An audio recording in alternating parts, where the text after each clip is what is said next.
Hello, I'm Plascencia, Superintendent of Schools for Waukegan Public Schools. In light of the recent and unprecedented school closures across the state, as a result of the global COVID-19 pandemic, I wanted to take a moment to address the community on the latest developments within our school district. This morning, I had an opportunity to visit several of our schools where I spoke with parents who were picking up their child's learning packets. At almost every site, I was faced with the same questions and uncertainty. What does this all mean for our school district, for our students, for our day-to-day lives? In some instances, we were able to provide guidance or clarity, but more often than not, I shared your uncertainty. In recent days, we have found ourselves living in unprecedented times. As we work collectively to prevent the spread of the COVID-19 virus, our lives are going to dramatically change, and that includes our schools. We certainly know that all of this is new. We have not faced a global pandemic like this in our lifetimes.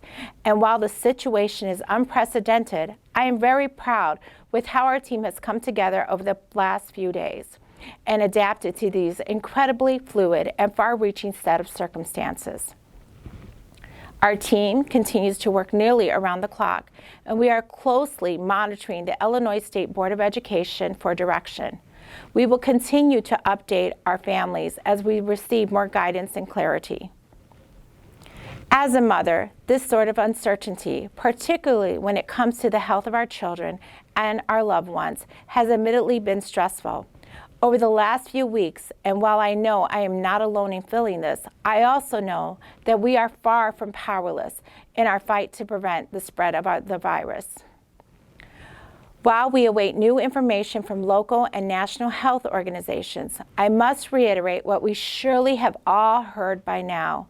In order to help ensure a quick transition back into our normal routines, it is vital that we are all taking action to help prevent the spread of the virus.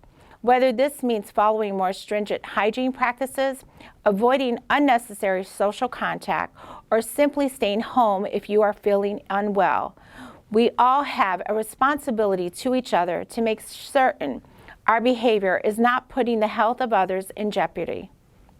In a time like this, it is important that we are supportive to our loved ones and community and to try to make the best of our circumstances. We must be cautious, we must be prepared, and we must model the behavior we want our children to emulate.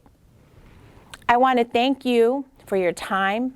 I want to again urge everyone to please be safe, and I look forward to sharing additional information in the very near future.